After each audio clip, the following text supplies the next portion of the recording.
Ang kwentong ito ay hango sa totoong buhay. Mula ito sa isa nating kabayan na itago na lamang natin sa pangalang Susan. Walang eksaktong taon. Legazpi. Kilala si Lolo Danilo bilang malupit sa pagdidisiplina. Bawat mali ng mga apo ay katumbas ng paglatay ng latigo o hindi kaya naman anumang bagay na mahawakan. Palagi din siyang pasigaw kung magsalita. Hindi matandaan kung kailan ito nagbaba ng boses. Ang ugaling ito ang dahilan kung bakit iniwanan ng asawa. Ang mga anak ay nag-alisan matapos makapag-asawa. Mag-isa sa mahabang panahon hanggang sa dumating ang mga apo na sina Susan, Dino at Marco. Parehong hindi kasundo ang mga magulang. Pinalayas dahil sa ugaling minana kay Lolo Danilo.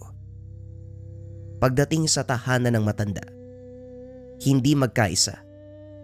Sigawan, sagutan, pisikalan. Ilan lamang sa araw-araw na kaganapan sa buhay ng maglolo. Gayunpaman, nanatili sa poder nito kahit hindi lilipas ang araw na walang napagbuhatan ng kamay. Bukod sa wala nang mapupuntahan, may parte sa kanila na gustong nasa tabi ng matanda. Sa kabila ng ugali ni Lolo Danilo, hindi may tatanggi ang pagmamahal sa mga apo. Hindi man aminin sa salita, halata naman sa kilos. Ilang beses nasangkot sa rambulan ang magpipinsan, pero sa tuwing magkakagipitan, maaasahan ito at handang ipaglaban ang mga apo kahit na sila pa ang may kasalanan. Ilang ulit nang nagkaharap sa barangay dahil sa kaguluhan. Gayunpaman, sinisigurado ng matanda na mapapawalang sala ang mga apo. Ito ang bagay na bumilib sina Susan, Dino at Marco. At ito rin ang rason kung bakit kampante sila sa oras ng away.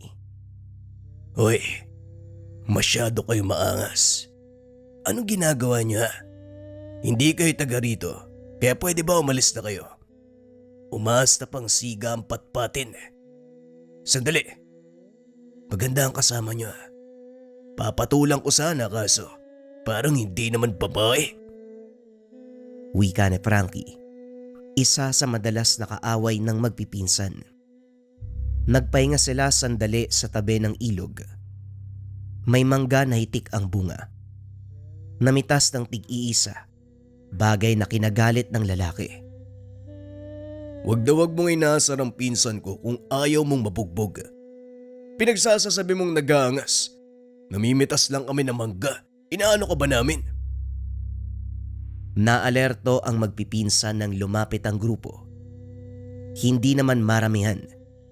Nasa bilang ay 5. Kilala nila ang ugali ni Frankie kaya naging maingat. May lahing mambabarang ang lola nito. Hindi niyo pa rin ba nauunawaan ang gusto kong sabihin? Umalis kayo rito dahil sa kabilang sityo ang tahanan niyo. Baluarte ko to. Anumang nasa paligid ay pagmamay-ari ko. Ikaw yung nagmamayabang dyan eh. Kung makaangkin, akala mo ikaw yung may-ari ng buong mundo. Wika ni Susan. Umalis na lang tayo. Huwag nang patulan yan. Mambabarang yung lola niyan eh. Wika ni Dino na narinig ni Frankie. Aba, dapat lang matakot kayo sa akin. Kung ayaw niyong may tuberang insekto dyan sa katawan niyo. Isang sabi ko lang kay Lola, may gagapang dyan sa tiyan niyo. Hindi na pumatol. Nagmamadaling umalis pero pagdating sa unahan, humarang ang grupo. Walang pagdadalawang isip na nagsuntukan. Gumante ang magpipinsan, hindi nagpatalo. Sa uli bugbog sarado ang grupo ni Frankie. Walang binatbat sa karunungan ng mga ito. Lumaking barumbado kaya sa pisikalan ay may laban. Iniwan silang nakabulagta. Pagdating naman sa tahanan, nag-alangan sa pagpasok dahil nakaabang sa pintuan si Lolo Danilo. Nasa likod ang mga kamay, tanda na merong hawak na sinturon. Nagtulakan kung sino ang mauuna nang sumenyas ang matanda na lumapit. Sa huli si Susan ang humakbang. Kaagad napangiwi matapos paluin ang sinturon. Sigaw naman mula kay Dino at Marco, parehong nakahawak sa hita. Naupo sa bangko ang tatlo. Inantay ang sermo ng matanda. Nambugbog na naman kayo sa kabilang setyo. Dumating pa rito ang balita, mga perwisyo talaga kayo. Apo ni Manang Juliana ang kinalaban nyo. Matigas ba ang buto nyo para kayanin ng barang, ha? Ang sarap yung isako at ipaano doon sa ilog. Wika ni Lolo Danilo. Sila naman ho yung nauna. Gumanti lang kami. Hindi namin nahayaan na mabugbog kami. Sumasagot ka pa. Ikaw, kababae mong tao, ang lakas mong magamon sa mga lalaki. Umayos ka ng asta, babae ka. Porket babae hindi na pwedeng manapak? Buti nga, sapak lang yung inabot sa akin eh. Kung hindi ako nakapagpigil, baka binalian ko ng buto yun. Aray ko! Napasigaw matapos silahin ng tenga. Napayuko ng batukan. Sina Dino at Marco hindi umimik sa takot na madamay. Hindi kayo pwedeng lumabas magmula ngayon. Kapag kayo nagsama, gulo ang kakasangkutan. Hindi rin kayo kakain ngayon ng hapunan. Magdusa kayo sa gutom. Baka sakaling magtanda pa kayo. Sige na, pumasok kayo sa kwarto. Nagkulong sa silid ang magpipinsan, alinsunod sa utos. Hindi nakapaghapunan, panay bato ng masasakit na salita sa matanda. Pinaparinggan nila, pero baliwala kay Lolo Danilo. Hindi rin makatulog dahil sa kumakalam na sikmura. Nang magkaideya, dahan-dahang pumuslit, pero sa sandaling nakaupo sa hapag, umaalingaw-ngaw ang nakakakilabot na atungal. Natigilan ang tatlo. Sinunda ng tingin ng Yero na unti-unting nayuyupi. Tanda na merong lumalakad sa bubong. Napaigting ng kumilos ang kabilang bahagi. Kalaunan, pares na nanlilisik na mga mata ang nakatanaw sa pagitan ng siwang ng bintana. Mga hindot! Pumasok kayo sa kwarto! Kita may aswang! Nakatayo lang kayo dyan! Bilisan nyo! Napukaw ang atensyon ng magpipinsa ng sumigaw si Lolo Danilo. Nagunahan sa pagtakbo ang mga ito. Sinunda ng tingin ng matanda na walang takot na lumabas. Tinawag pa ang nilalang, buong pusong hinamon. Nag-alala ang magpipinsan dahil mahina na ang matanda. Wala pang dala na anumang sandata na ipanglalaban sa aswang, pero napakalakas ng loob na maghamon. Hindi naglaon, nagpakita ang nilalang. Kumuha ng itak si Susan, hinagi sa kinaroroonan ni Lolo Danilo, kaso hindi rin nagamit. Gulat silang magbago ang galaw ng matanda. Mula sa pagiging mahina, naging malakas at maliksi. Pinamalas ang husay sa pakikidigma. Sinasabayan ni Lolo Danilo ang liksi ng aswang.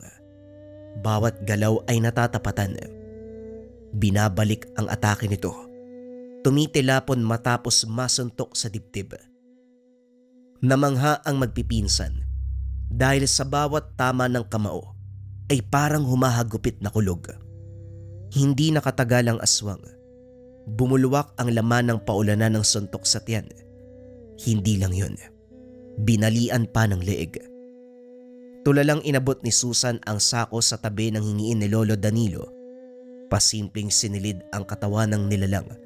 Kinaladkad patungo sa kung saan. Nagkatinginan ang magpipinsan. Hindi malaman kung ano ang magiging reaksyon.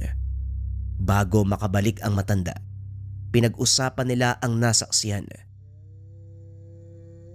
Nakikita nyo naman ang nakikita ko, hindi ba? Totoo bang kilala natin si Lolo Danilo? Parang may iba pa siyang pagkatao. Grabe yung galaw ni Lolo ah. Parang hindi siya yan oh. Napaisip si Susan sa kaganapan. Hindi naglaon. Naalala ang minsang napag-usapan ng mga Chewy ng tungkol sa matanda. Kung tama ang pagkakaalala ko, may mutyayan si Lolo eh. Siguro yan yung dahilan kung bakit ganyan siya. Mahina na siya o dala ng katandaan. Pero kanina, parang halimaw yung lakas niya eh. Ang bilis pa ng kilos. Naudlot ang usapan nang dumating si Lolo Danilo. Kalmado ang galaw na parang walang nangyari. Dumiretso sa silid at natulog.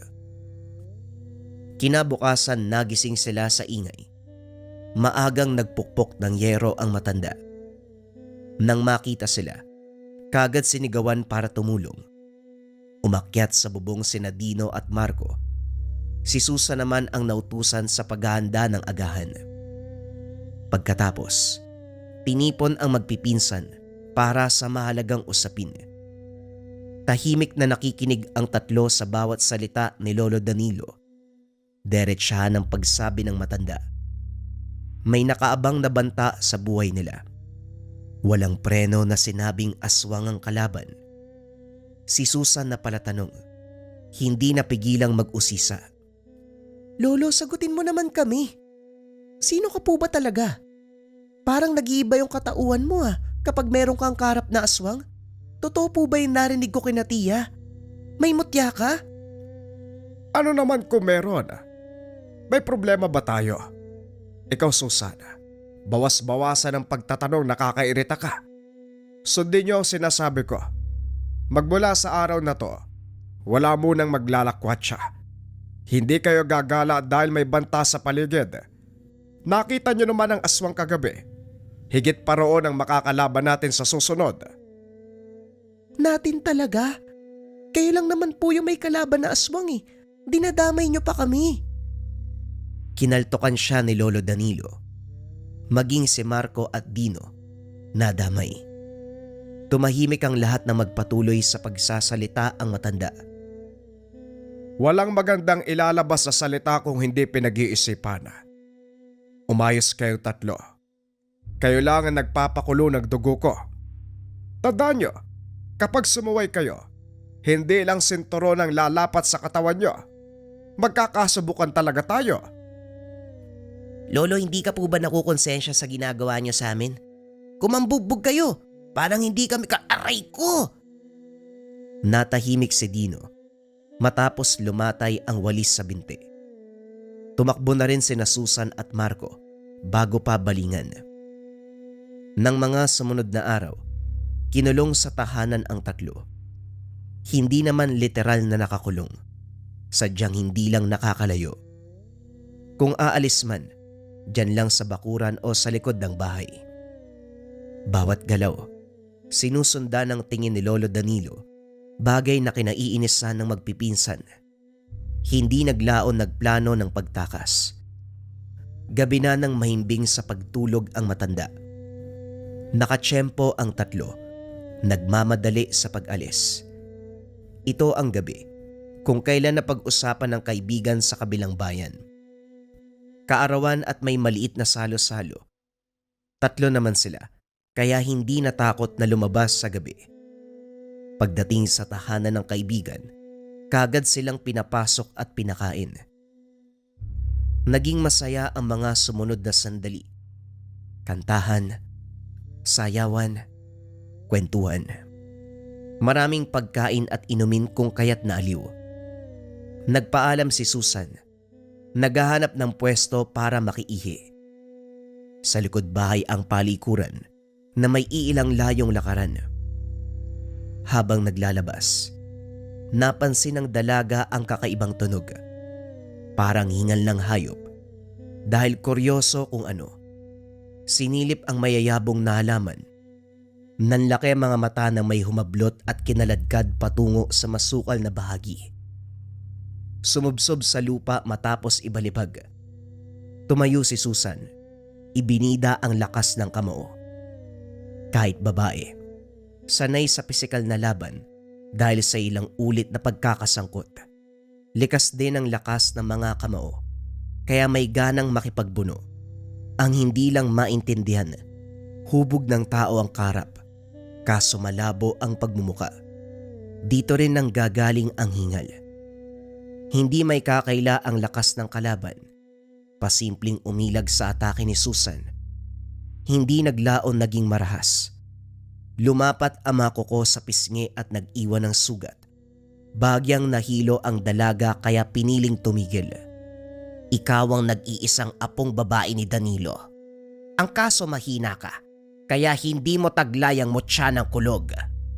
Wala rin ako nararamdamang enerhiya sa'yo, kaya isa kang inutil. Naglaan pa ako ng oras para mahanap ka. Wala ka naman palang silbi. Wika ng babae sabay dura. Kunot noong tumingala si Susan. Gusto sana magtanong pero minabuting titigan na lamang. Malinaw na nakita ang mga nagtutulisang mga kuko. Nanlilisik ang mga mata. Mahabang buhok na parang may sariling buhay. Malayang gumagalaw sa kahanginan. Nanatili ito sa dilim, kaya hindi rin maaninag ang muka. Sabihin mo sa magaling mong lolo, bilisan niya ang pagsali ng mutya sa'yo. Nakakabagot mag-intay ng matagal. Pakisabi rin, nangungumusta ang lahi ng kubot. Nagmamadaling tumayo si Susan. Kagad bumalik sa tahanan ng kaibigan. Kinaladkad pa uwi ang mga pinsan. Habang nasa daan, napansin ang hubog ng babae. Sumunod ito sa kanila.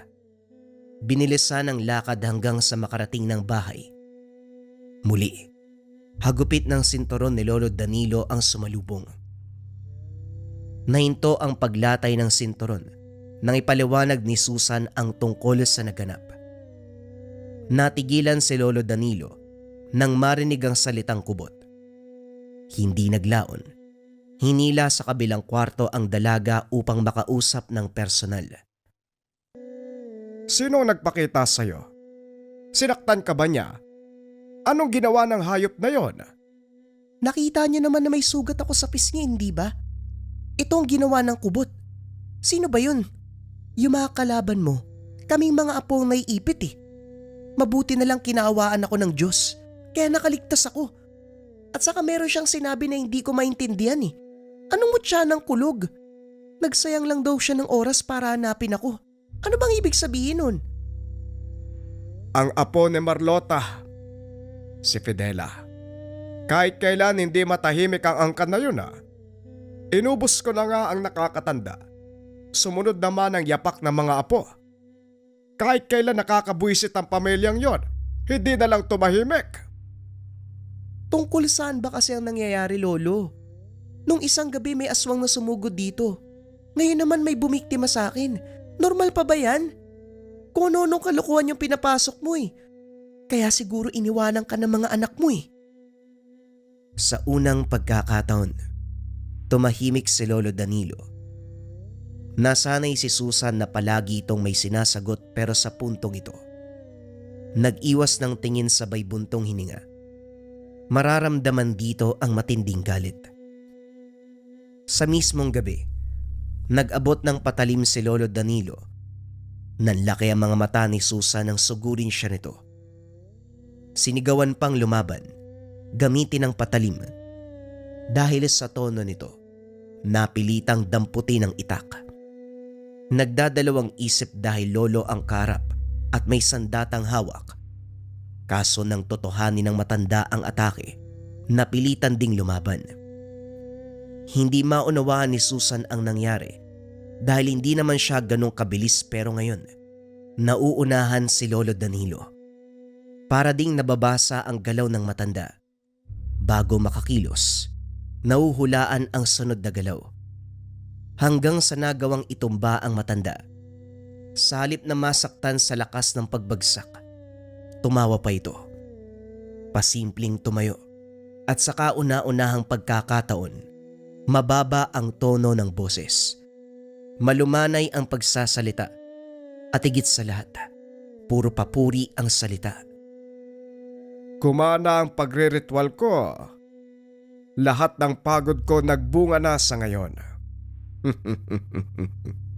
Ikaw ang susunod sa yapak ko, Susan. Tama ang pakiwari ko nung isinilang ka. Walang duda, kung bakit kumikislap ang mutya sa gabing iyon. Ang tanga na mismo ang pumili ng sunod na tagapangalaga. At ngayon, ikaw na ang magtatanga nito simula ngayon. Napayuko si Susan nang ituro ni Lolo Danilo ang bulsa niya. Kinapa, nahugot ang isang bato na parabang pinalilibutan ng bultahe. Napansin ng dalaga ang lakas ng enerhiya at gaan ng pakiramdam. Ano po to? Paano napunta sa bulsa ko yung bato? Yan ang mutya ng kulog. Patagal na yung nagpahinga pero muling nagising nang mahawakan mo. Isa lang ang ibig sabihin niyan, Susan. Ikaw ang susunod na magmamana. Babae ka man pero ikaw ang pinili ng gamit. Tanggapin mo ng buong puso. Hayaan mong manahan sa iyong pagkatao ang mutya. Masisigurado na hindi ka nito pababayaan. Hindi nakaimik si Susan. Palipat-lipat ang tingin sa mutya at kay Lolo Danilo. Naunawaan ng dalaga ang lahat ng ipaliwanag ng matanda, paisa-isa hanggang sa wala nang natanong. Hinayaan din siyang magdesisyon kung sakaling aayawan ang tungkulin. Tatanggapin ni Lolo Danilo ang magiging pasya. Binigyan siya nito ng ilang araw. Akalain mo yon? Si Susan ang nag-iisang babae sa atin, pero binigyan siya ng mabigat na responsibilidad. Kakayanin niya kaya? Aswang ang makakalaban niya. Ano sa tingin mo, Marco? Kagaya ng sinabi ni Lolo, hindi siya pipiliin ng mutya kung alam nito na hindi kakayanin. Kilala mo si Susan. Siya ang tipo ng tao na kakayanin ng kalaban kahit mahirap. Kita mo naman, kababaeng tao pero kayang itumbang malalaking kaaway.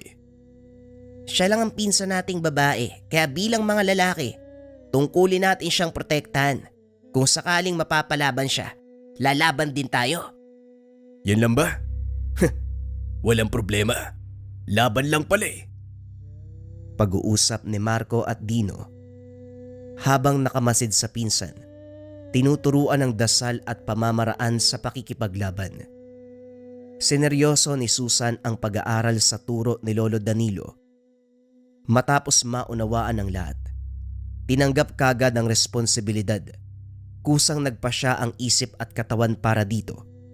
Sakto na lumipas ang ilang buwan. Bumalik si Pedela para maghamon. Kasalukuyang naglalakad sa kadiliman ng gabi ang magpinsan. Inutusan sa bayan at dahil madalang ang sasakyan, kinakailangan ang paglalakad. Pagdating sa unahan, humarang ang makapal na buhok. Hindi nagtagal, naglabas-masok sa tenga't ilong. Kumilo si Susan nang masipat ang aswang na nakatago. Nilapitan at pinutol ang buhok gamit ang punyal na bigay ni Lolo Danilo. Nararamdaman ko sa iyo ang mutya. Naipamana na ni Danilo ang gamit sa iyo. Mainam para may silbi ang paghihintay ko. Inabangan pa kita sa daanang to. Sa puntong ito, inilantad ng aswang ang tunay na wangis. Isang babae. Maitim ang mga mata. Abot sa magkabilang tenga ang tabas ng bibig. Malalagari ang matutulis na ngipin. Mahaba ang makuko. Gayon din ang makapal na buhok na ginagamit upang umatake sa biktima. Sumisip-sip ng dugo. Hindi tinitigilan hanggang maging butot balat ang biktima. Inihanda ni Susan ang sarili. Inusal sa isipan ang orasyon na tinuro ni Lolo Danilo. Hindi naglaon. Nakawala ang mga pinsan sa pambibiktima ng buhok. Kagad sumugod ang aswang.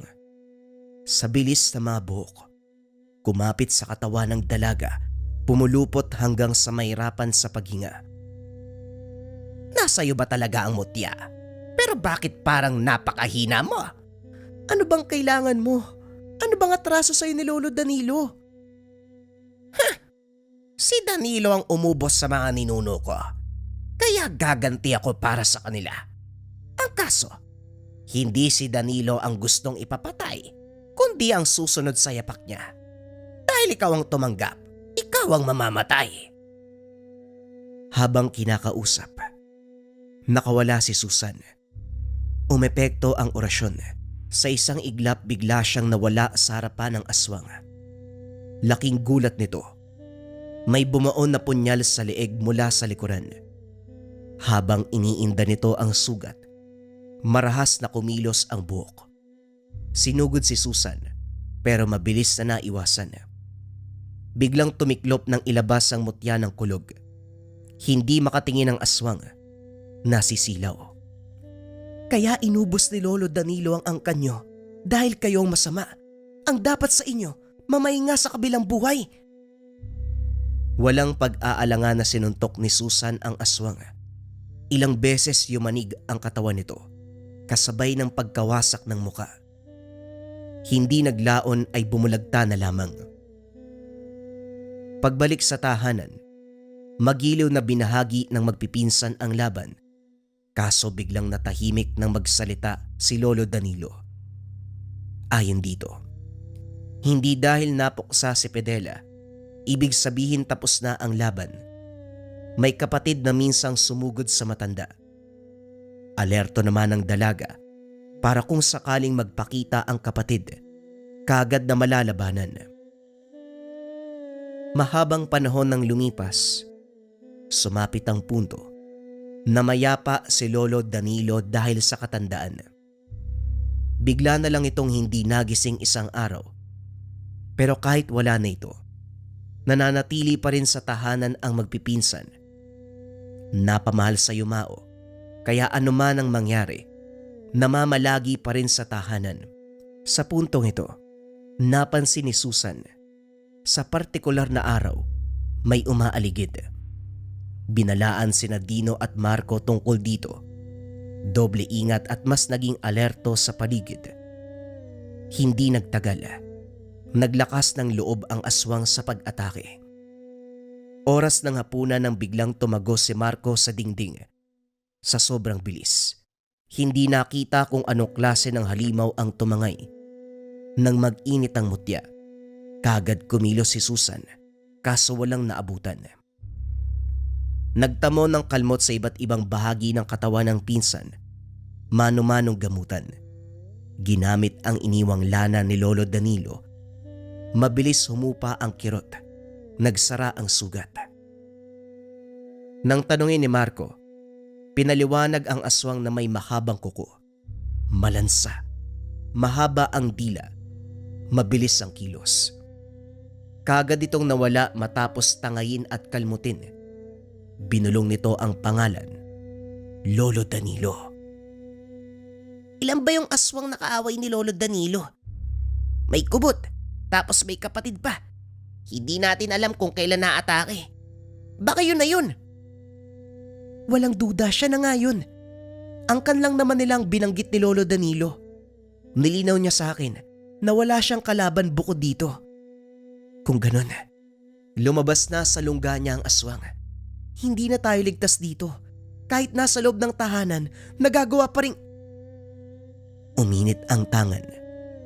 Nang sunda ng bakas nito sa hangin, nasipat sa hindi kalayuan ang isang matanda. Sa pagkakaalala, lola ni Frankie. Yung nababalita na isang mambabarang. Bukod sa matanda, may kasama itong lalaki. Hindi niya kilala. Kagad ding nagsialisan nang makita siya. Sinunda ng dalaga hanggang narinig ang usapan ng mga ito. Matagal nang hinahanap ng angka nito ang kinaroroonan ni Lolo Danilo. Magkasundo. Palibasa parehong demonyo eh. Mambabarang tapos aswang.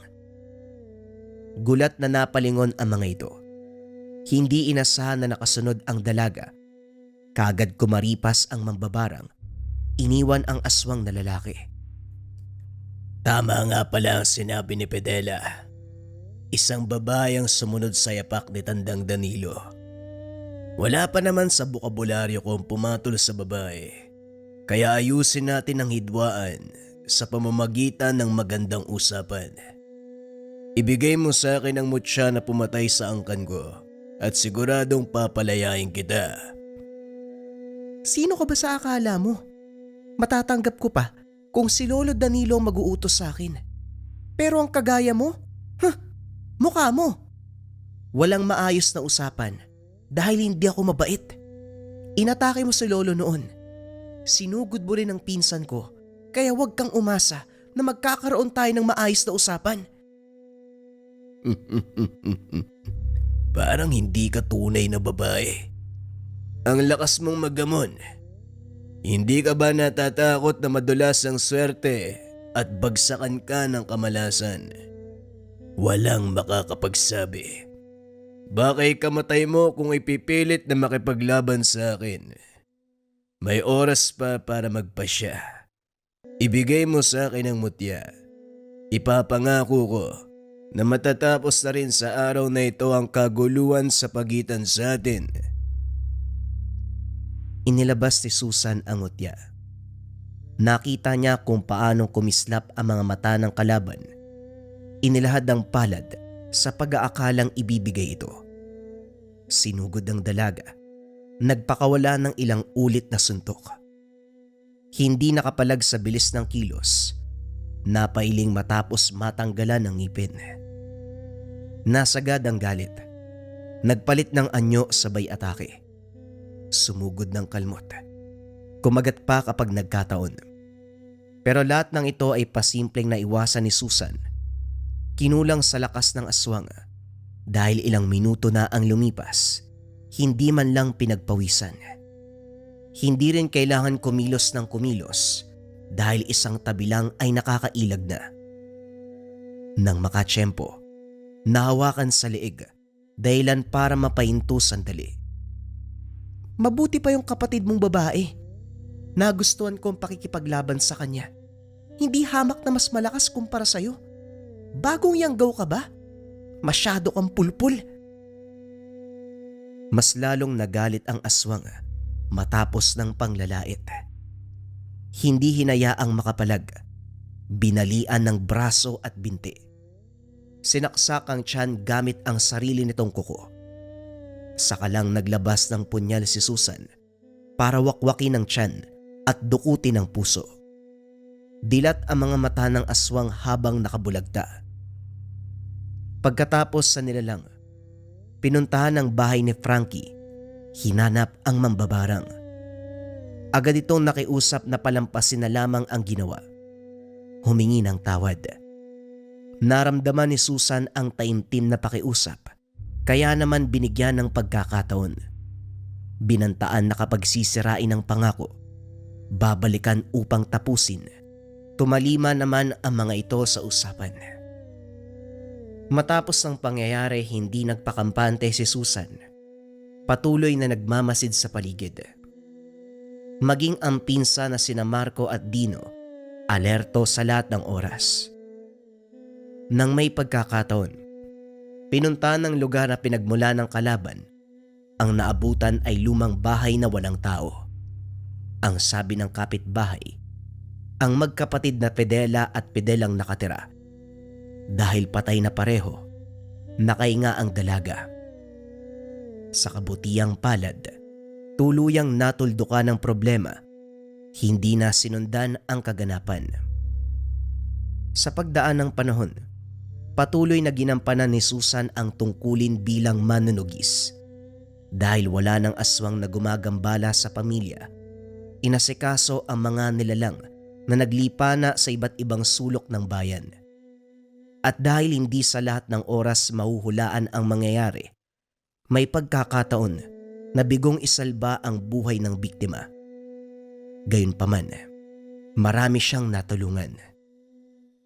Hindi na siya nakapag-asawa dahil sa tungkulin, kaya maraming nabuong usapan kung saan napunta ang mutya nang siya ay mamaalam. May mga nagsasabing merong pinagmanahan, binaon sa lupa, o muling binalik sa kalangitan. Ngunit lahat ng ito ay walang patunay. Iisa lamang ang alam nila. Sa kasaysayan, may isang babaeng humawak ng malakas na tangan na kung tawagin, mutya ng kulog. Bagong kwento pa rin ang kasunod mga kabayan. Ito ay pumapatungkol sa isang uri ng tangan na kung tawagin ay Sator Coronados. Ang kwentong ito ay hango sa totoong buhay. Mula ito sa isa nating kabayan na itago na lamang natin sa pangalang Candido. Taong 1960, Tacloban. Mula sa pamilya ng sundalo ang propesyon ni Candido.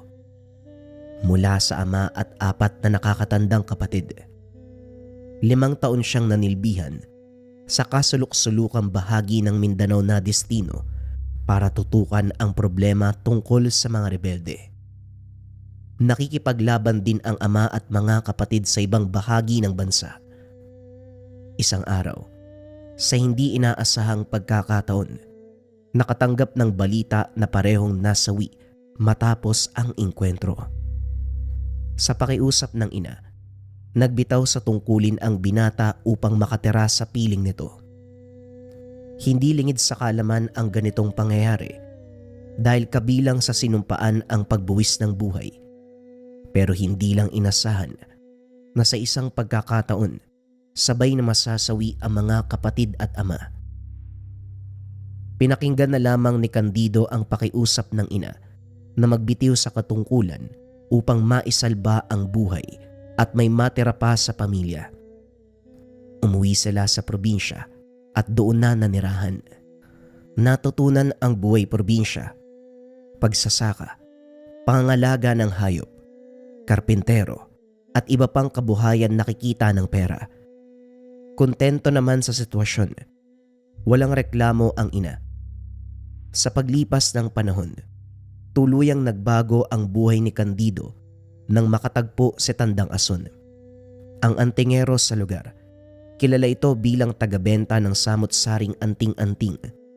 Marami ang tumangkilik sa produkto dahil mabisa at maaasahan sa oras ng banta ng elemento. Malakas ang kita sa ganitong larangan dahil kasagsagan ng pananalasa ng engkanto.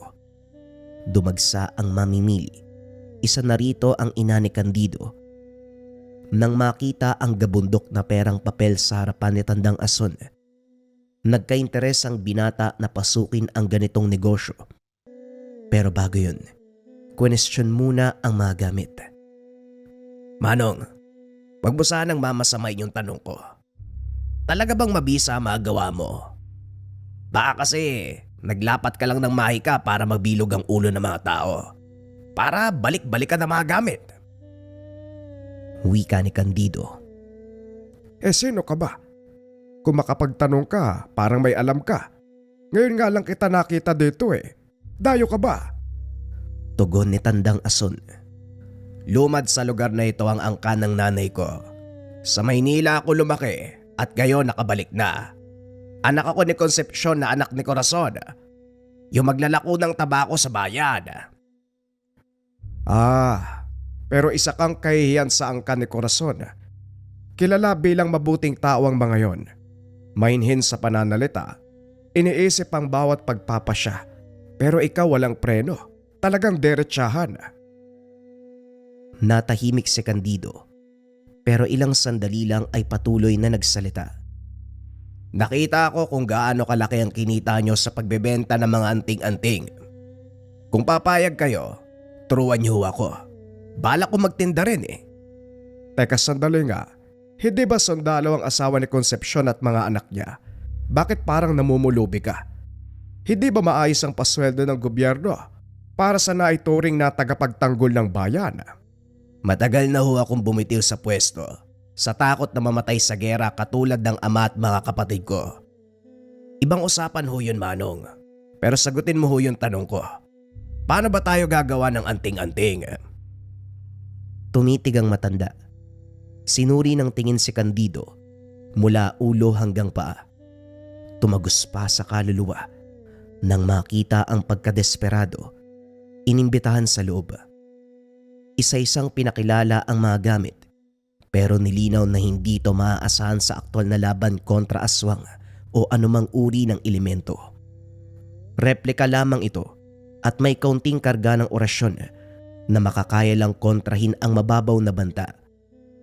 Kunot noong nakikinig si Candido, naguguluhan kung ganun ba talaga ang pagnenegosyo sa usaping anting-anting. Iho, Walang makakapantay sa lakas ng mutya na bigay ng kalikasan. Ibang usapin pa mga agimat, anting-anting na ginagawa ng mga antingero. Ito'y nabubuhay sa mahabang pagbabasbas, pagkokonsagra, pag-aalay ng dugo at pawis doon sa gamit. Iba ang mutya. Ito ay may natural na lakas na ibinibigay ng kalikasan sa taong karapat-dapat. Ganun ho ba, Manong? Di turuan mo akong gumawa. Turuan mo akong magkarga ng orasyon. Ano po ba ang gagawin ko?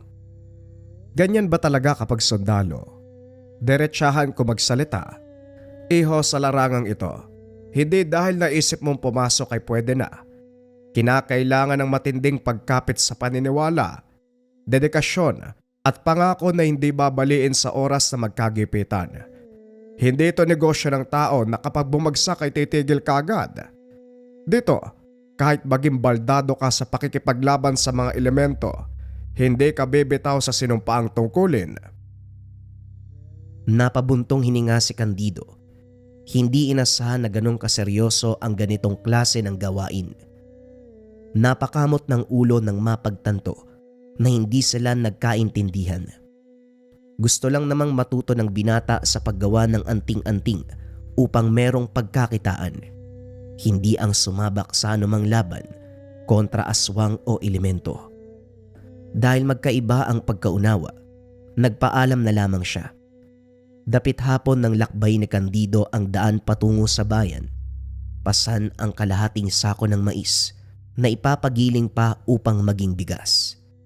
Ito ang nakuwang parte sa pagsasaka sa taniman ng tiyuhin. Hindi pa siya nangangalahati sa paglalakad ng may humarang na lalaki. Mapupula ang mga mata. Nanlilisik. Masama ang titig na parabang nakasinghot ng pinagbabawal na gamot. Agad ding nagpigil ng hininga nang maamoy ang matinding baho.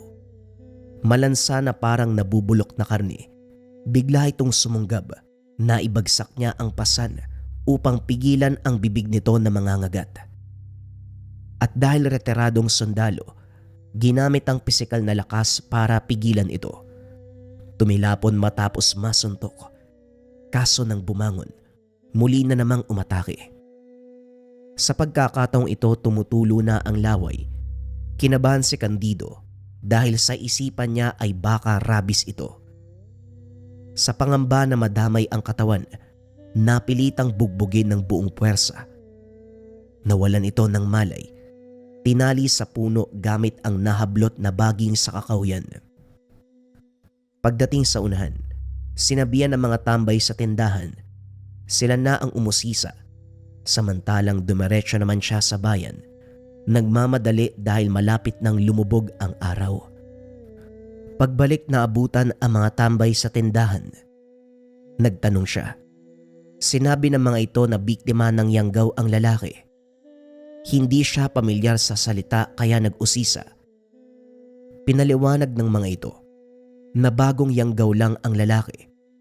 Sinabihan pa siya na mabuti raw hindi nakagat. Kapag nagkataon, posibleng maging siya ay mahawaan. Natakot si Candido. Bago tumuloy, inabutan siya ng tindero ng itak, sulo at isang garapa ng langis. Binalaan na kapag kumulo, ang ibig sabihin ay may aswang sa paligid. Tinandang mabuti ni Candido ang bili ng tendero.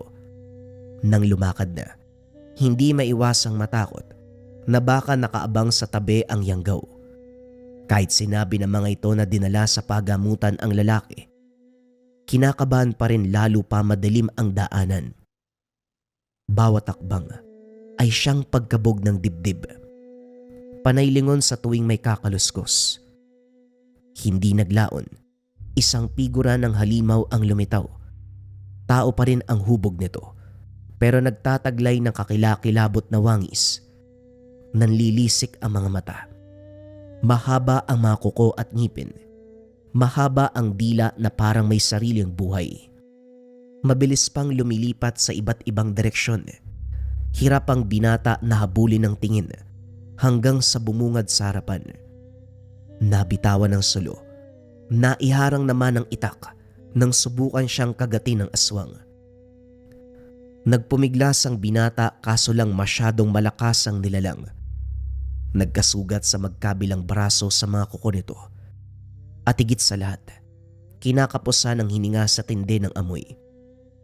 Nang makabuelo, binuhos ang lakas para maitulak. Paulit-ulit na hinawi ang itak. Panay ang ilag ng halimaw. Nahirapan sa paglapit dahil nag-iingat na hindi mahagip ng patalim. Nang maglaon, muling sumugod ang aswang. Kaso nga lang, nadaplisan ang mukha niya nang iwinasiwas ni Candido. Lalong nagalit ang nilalang. Mas naging mabangis ang itsura. Pero bago pa muling sumugod, naaninag ang grupo ng sulo na papalapit sa kinalalagyan. Sa muling pagtingin, naglaho na ang aswang. Bumungad ang mga tambay at tendero. Nangangamba ang mga ito para sa binata, kaya naisipang sundan para ihatid. Nang makita ang kalagayan, kanya-kanya sa paghugot ng itak. Talasan ng mata at pangdama. Nariyan lang sa sulok ang aswang. Huwag maging mangmang dahil baka maunahan pa. Wika namang Serbyo, ang tendero. Ilang aswang po bang nasa lugar na ito? May nakasalubong ako kanina. Nayanggaw. Tapos ngayon naman, ganap na aswang na. Mabilis ang hakbang ng mga ito habang nakamasid sa paligid. Hindi mo mabibilang, iho. Pero hindi din naman sa lahat ng oras. May partikular lang na panahon. Taggutom siguro, kaya naglalabasan sila. Dito sa lugar namin, parang nasanay na rin kami. Kaya kapag panahon ng mga aswang, iba yung pag-iingat kagad. Total hindi ka pa naman ganong katagal dito, ihahatid ka muna namin. Iwasan mo rin ang paglabas sa gabi. Dahil sa mga panahong ito ay meron talaga. Sa kabutiang palad, nakarating ng tindahan na hindi nasundan ang pag-atake. Laking pasasalamat ni Candido sa grupo ni Mang Serbio. Nagpaalam na rin ang mga ito bago lumalim ang gabi. Sa naganap, nakapag-isip-isip si Candido, ituloy ang balak na matutunan ang tungkol sa anting-anting. Sapat na dahilan ang kinasangkutan para aralin ang pamamaraan upang makalaban. Kinabukasan pagsikat ng araw, pinuntahan ang tahanan ni Tandang Ason. Naabutan nitong kinargahan ng orasyon ang mga gamit. Nandito na naman ang retiradong sundalo. Anong may paglilingkod ko sa'yo? Tanong ng matanda. Halata sa reaksyon ng muka na naiinis na. Manong, may nakaengkwentro kong aswang kagabi. Hindi madali ang pinagdaanan, kaya gusto kong matutunan ng bagay na magliligtas sa akin sa oras ng panganib. Hayaan niyo po kung matuto sa inyo. Napatitig si Tandang Ason. Lumipas ang ilang segundo bago nagsalita. Hindi ba dati ka namang sundalo? Bakit hindi mo gamitin ang baril para patayin ng aswang? Malakas ka. Halata sa pangangatawan mo. Bakit hindi mo nalang bugbugin hanggang sa madurog? Si Candido naman ngayon ang natahimik. Hinulaan kung sadya ba ang pagkasabi ng matanda o sinusubukan lang siya. Manong, alam ko ang kakayahan ng aswang. May dati akong kasamahan na nagmula sa probinsya kung saan naglipa na ang mga halimaw na ito. Madalas niyang naikikwento. Ayon sa kanya, walang laban ng ordinaryong bala, patalim o ang lakas ng tao. Ang tanging makakalupig sa aswang ay ang katulad mong antingero, albularyo o kung sino man ang may karunungan. Mahusay. O sige, hahayaan kitang matuto sa akin. Pero ipangako mo, sa oras na matutunan mo ang lahat, wala nang bawian, walang atrasan, at lalong wala kang karapatan na umayaw sa oras na tawagin ka ng tungkulin. Maliwanag ba? Wika ni Tandang Ason. Tumango naman si Candido. Kagad sinimula ni Tandang Ason ang pagtuturo ng lihim na karunungan.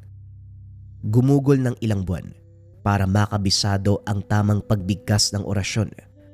pagpapagana ng gamit sa pamamaraan ng dasal, pagkilala sa iba't ibang anting-anting, pagkakarga at pagdedebosyon.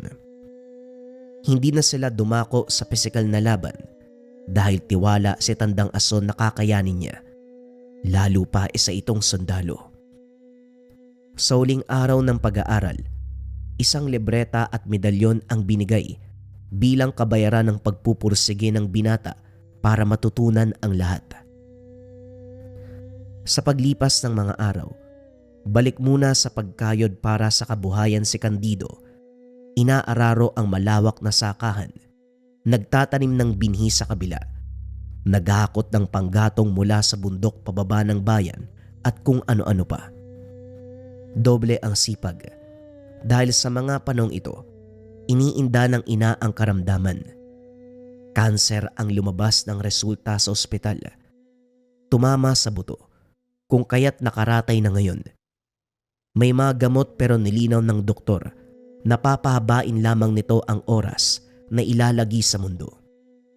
Hindi mapapagaling ang kanser dahil may kamahalan. Malaking salapi ang kinakailangan. Pansamantalang isinantabi ng binata ang tungkol sa lihim na karunungan.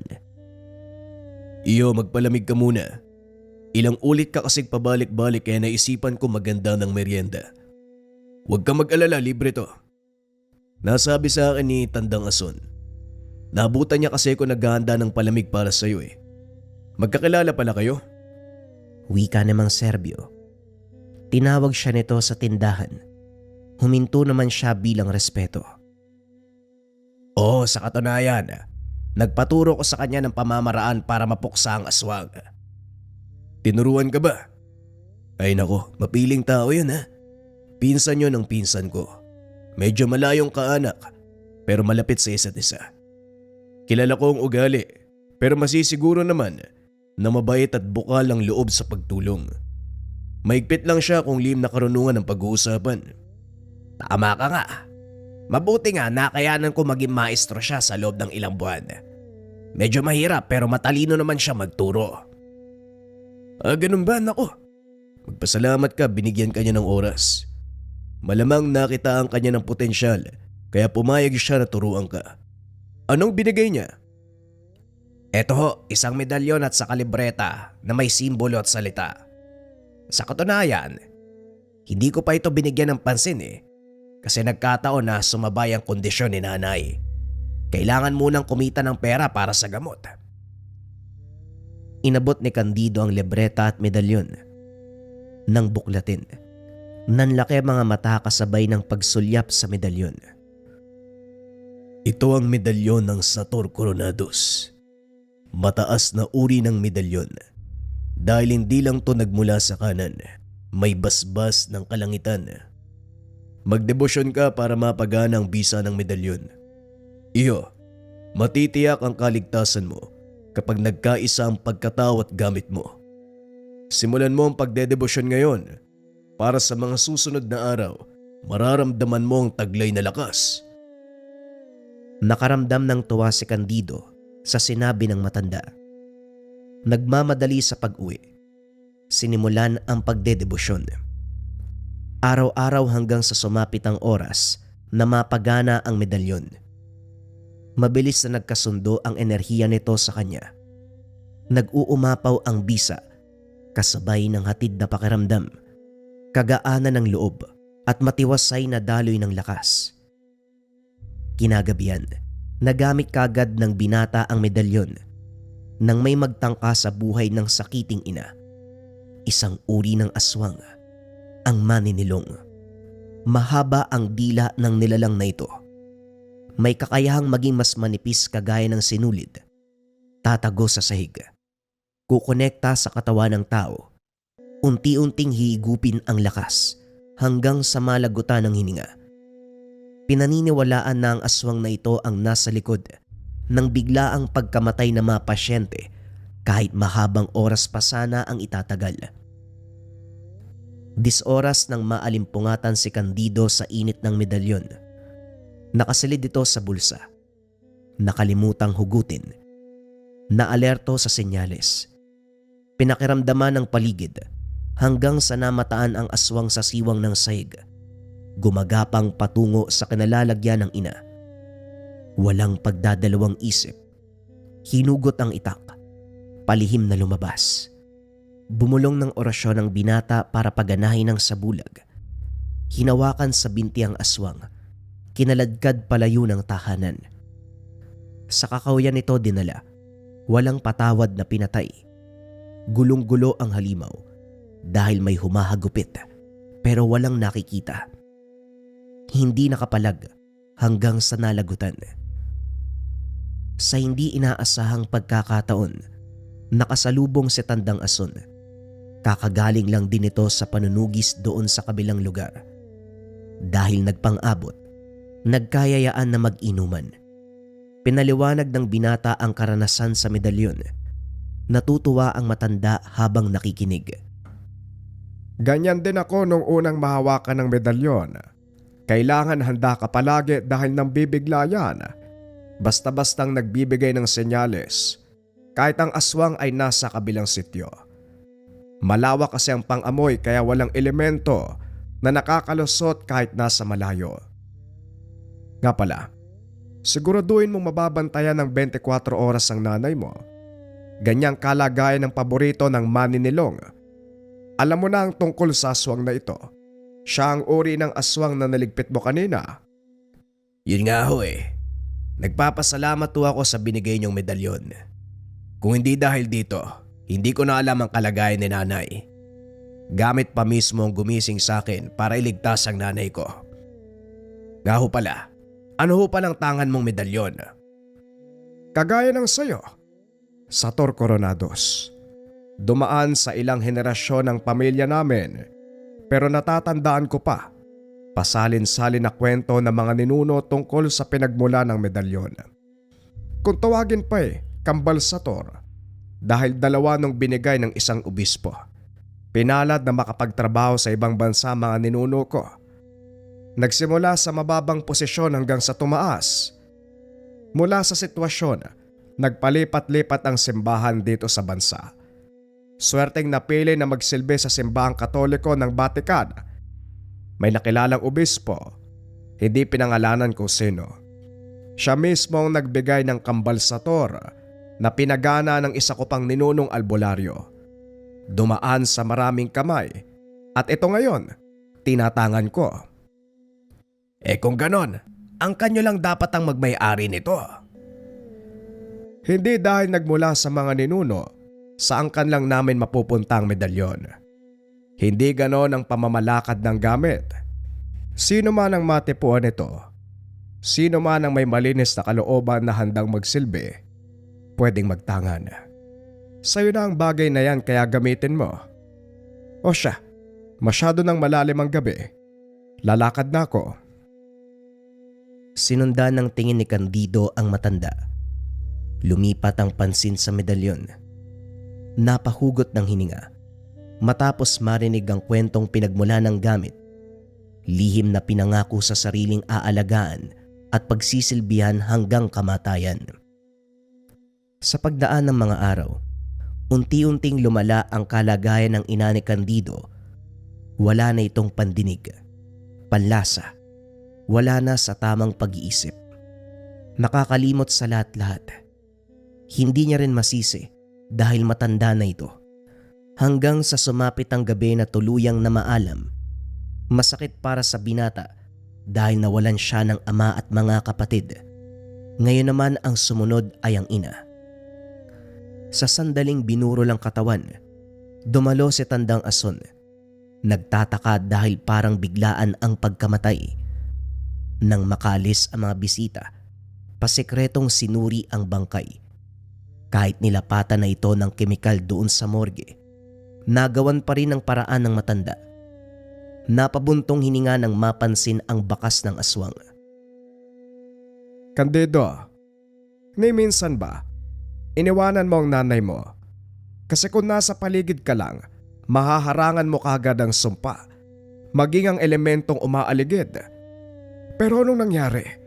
Bakit may bakas ng aswang sa katawan ng nanay mo? Wika ni Tandang Ason. mahahalata sa boses ang galit. Sa kabilang banda, hindi makapaniwala si Candido sa narinig.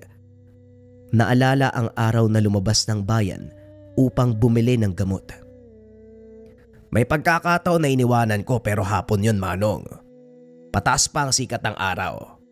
May aswang po ba kapag ganon? Iho, may pagkakataon na kahit tirik pa ang araw, nagagawang mambiktima ng aswang. Lalo na kung layong makuha ang biktima. Gagawan at gagawan ng paraan. Walang duda. Maninilong ang nasa likod nito. Sino pa nga ba? Sa lugar na ito, wala na akong ibang kilala na ng bibiktima ng sakitin. Naikuyom ng binata ang mga kamao, kasabay ng pag-usbong ng galit. Matatanggap kung nasawi ang ina dahil sa iniindang sakit. Pero ang malaman na biktima ng aswang, hindi mapapalampas. Lumabas siya. Humugot ng itak, pero pinigilan ni Tandang Ason. Nahihibang ka na ba? Nakaburol pa ang nanay mo. Huwag mong dagdagan ng problema. Tutukan mo ang paglilibing. Iasa mo sa akin ang paghiganti. Huwag kang mag-alala. Ako mismo ang susuyod sa lugar para mahanap ang aswang. Dahil sa halo-halong damdamin, inasa ng binata ang paghiganti kay Tandang Ason. Nakinig siya dito dahil kung tutusin, mataas ang kaalaman sa ganitong usapin. Ibinuhos na lamang ang atensyon sa pagpapalibing. Nang nasa sementeryo na, hindi mapalagay si Candido sa isang sepulturero. Ang lagkit ng tingin sa kabaong. Mababakas sa mga mata na merong binabalak. Isa pa nagbigay ng senyales ang medalyon. Kinalmahan muna ng binata. Marami pang tao dahil kasalukuyang nagmimisa ang pare. Dahan-dahang binaba ang kabaong. Inumpisahan ang paggawa ng patyon. Hindi nahiwalay ang pansin sa sepulturero. Nanatili siya sa puntod ng ina hanggang sa siya na lamang ang mag-isa sa lugar. Tumalikod si Candido at lumakad palayo. Sa sulok ng mata, napansin ang sepulturero nagmamadali sa pagligpit sa puntod. Takip-silim ng mga oras na yun, kung kaya't walang tao sa paligid. Palihim na sinundan ng kilos ng lalaki hanggang sa nasaksiyan ang akmang pagwasak ng puntod. Anong ginagawa mo? Hindi mo na ginalang ang patay. Sandali. Siguradong aswang ka. Wika ng binata nang mapansin ang katangian ng aswang sa lalaki. Ngumisi ito. Tinanggal ang sombrero. Pinakita ang tunay na anyo. Nabuhay ang galit ng binata sa kilos ng aswang. Nakailag siya sa sugod nito. Mahaba ang kuko, pero isa-isang pinutol ng binata. Nagkarga na ng mataas na sabulag si Candido upang mapabilis ang pagpatay sa aswang. Pagbalik ng tahanan, naabutan si Tandang Ason. Dala nito ang magandang balita. Natunton ang kinalalagyan ng maninilong. Hindi siya nag-usisa kung paanong nahanap, kagad na pinuntahan. Sa galit ng binata, sinugod ng taga ang lalaki. Hindi nagkaroon ng oras para magamit ang kakayahan bilang aswang. Itak, orasyon, at bisa ng sator. Tumagal lang ng ilang segundo, binawian na ng buhay. Kinaladkad ni Tandang Ason ang binata. Candido, sa ginawa mo pwede tayong mapahamak eh. Paano kung merong nakakitang kalahi? Pwede tayong balikan. Hindi ka nag-iisip. Alam kong labis ang galit mo dahil sa nangyari sa nanay mo. Pero sana naman, unahin ang pag-iingat. Dehado tayo kapag nagkataon. Pasensya na Manong. Hindi ko lang hahayaan na makatakas ang aswang na dahilan ng maagang kamatayan ni nanay. Mahabang panahon pa sana ang pagsasamaan namin. Pero dahil sa aswang na yan, wala na. Pasensya na kayo, Manong. Mag-iisip ako sa susunod. O siya, hayaan mo na. Umuwi ka na at magpahinga. Lumipas ang panahon. Dahil mag-isa sa buhay, napagpasya ni Candido na bumalik sa serbisyo. Kinausap niya si Tandang Ason tungkol dito. Wala ring pagpigil sa pagpapasya niya, kaya nagbalik loob sa pagiging sundalo. Sinaoli ang medalyon at ang libreta, pero hindi tinanggap ng matanda. Aniya, magagamit ng binata sa bagong landas na tatahakin. Nilinaw rin na hindi lang sa labanan ng aswang at elemento gagana ang medalyon. Malaking tulong ito sa pakikipagtuo sa digmaan. Nung una hindi naunawaan ni Candido, pero nang dumukot ng baril ang matanda, pinaputukan siya. Hindi tinablan. Dito naintindihan ang ibig sabihin. Pagbalik ng kampo, kinausap ang nasa katungkulan.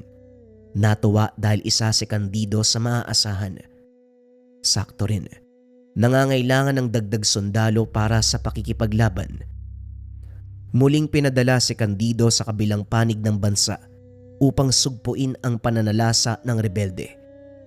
Para siyang tangke de gera, siya pa ang nauuna sa digmaan at ang mga kasama niya ay nasa likuran, protektado ng lakas ni Candido. Madali nilang nasusugpo ang mga kalaban nang dahil sa taglay niyang kapangyarihan.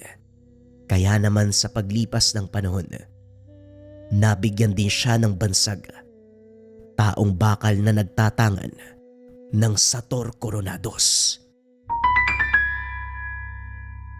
Para sa mga interesado sa pabasa, readings ng iyong pangalan at kapalaran at gustong magkaroon ng gamit na personal at pagbabasbas sa iyong pangalan, panoorin ang video. So sa mga kabayan, September 1 na, available na ang pabasa, pamana at basbas. Pakita ko muna sa inyo kung para saan. Pabasa, pamana, basbas. Pakipost na lang mga kabayan para mabasa nyo yung information. Marami nagtatanong kung paano mag-order at kung pwede ba GCash payment. Pakita ko sa inyo kung paano, and yes, pwede ang GCash payment. Ito siya mga kabayan, punta kayo sa browser, www.merchandise.com. Once ma-search, ito dapat yung makita ninyo, search nyo lang, pabasa. Palabas tong papel, pang. Pabasa, add to cart muna, wag yung PayPal. Once ma-add to cart, proceed kayo sa cart, check out. Pagka-checkout mga kabayan, fill out ito PayPal or dito kayo sa or. Lagyan nyo lang yung mga info dyan. Information ninyo kabayan ha, sample lang itong ginagawa ko. Pag nalagay nyo na lahat ng information mga kabayan, ang piliin ninyo payment by send it. Then pay now. Ganito yung lalabas kapag ka-pay now. Ipili kayo ngayon kung anong gusto nyong pambayad. Pwedeng Cebuana, LBC or GrabPay, Maya, GCash. So GCash na lang mga kabayan, then lagay ninyo yung mga information ninyo. Ganun lang kasimple mga kabayan, 20 slots available, nakuha na yung 5 slots, 15 na lang ang available mga kabayan. Habol kayo, September 1 hanggang September 5 na lang yan. Take note mga kabayan, sa website lang pwedeng orderin ng pabasa at pamana at basbas. Mag-ingat sa mga scammers.